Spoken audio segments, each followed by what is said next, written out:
नमस्कार दोस्तों, स्वागत है आपका द जियोपॉलिटिकल गेम में। दोस्तों, भारत का 2025 से 2026 का बजट आज देश के सामने पेश कर दिया गया है और इसमें जो मिडिल क्लास है उसको बहुत बड़ी राहत मिली है। तो चलिए बात करते हैं आज के बजट के बारे में।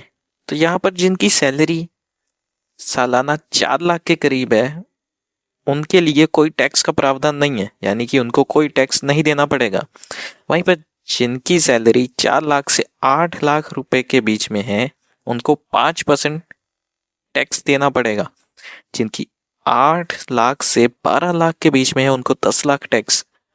जिनकी 12 लाख से 16 लाख के बीच में है उनको 15% टैक्स और जिनकी 16 लाख से 20 लाख के बीच में उनको 20% टैक्स देना पड़ेगा।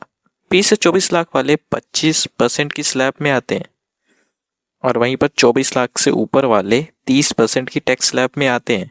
लेकिन यहाँ पर ध्यान देने वाली बात यह है कि जिनकी सालाना सैलरी 12 लाख तक के करीब है उनको टैक्स नहीं देना पड़ेगा। 12 लाख तक की इनकम पर 0 इनकम टैक्स होगा। तो अब दोस्तों आपका सवाल ये आएगा कि सरकार ने सीधा 0 तक क्यों नहीं लिख दिया 12 लाख की इनकम पर?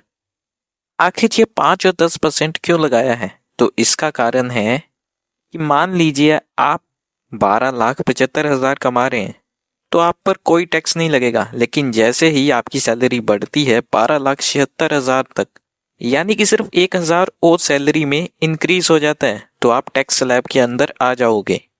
और फिर जो आपकी इनकम होगी उसमें जो 4 लाख से 8 लाख होगा उसमें आप 5% टैक्स दोगे और 8 से 12% होगा उसमें 10% तक का टैक्स दोगे।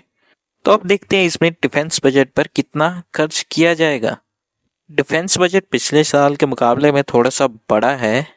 यहाँ पर इस बार डिफेंस बजट पर 6.8 लाख करोड़ का खर्च किया जाएगा।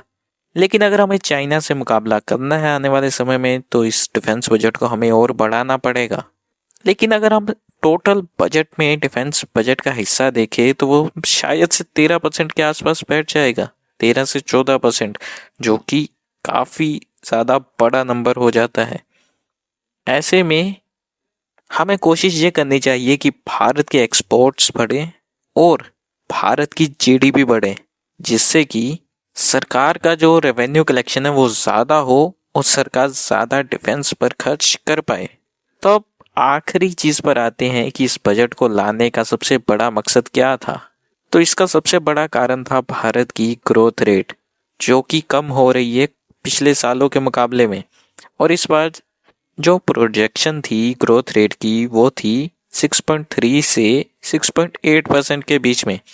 तो ऐसे में जो डोमेस्टिक कंजम्पशन कम हो रहा था भारत का, उसे बढ़ाने के लिए इस बजट में जो मिडिल क्लास है उसे रिलीफ दी गई है, ताकि उन्हें टैक्स पर बहुत ज़्यादा पैसा ना खर्च करना पड़े और वो थोड़ी सी रिलीफ महसूस करें।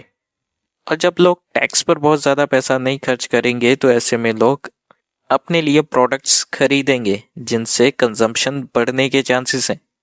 लेकिन सरकार को एक और चीज़ देखनी होगी और वो ये है कि लोगों की सैलरीज, अगर किसी तरीके से लोगों की सैलरीज बढ़ जाती हैं तो कंजम्पशन खुद ब खुद बहुत ज़्यादा होनी शुरू हो जाएगी, क्योंकि जब लोगों की जेब में पैसा आएगा तो वो बहुत ज़्यादा खर्च करने के लिए भी तैयार होंगे। लेकिन जब लोगों के पास पैसा होगा ही नहीं तो वो खर्च कहाँ से करेंगे। वैसे आपका क्या कहना है इस बारे में? कमेंट सेक्शन में बताइए। Thanks for watching this video.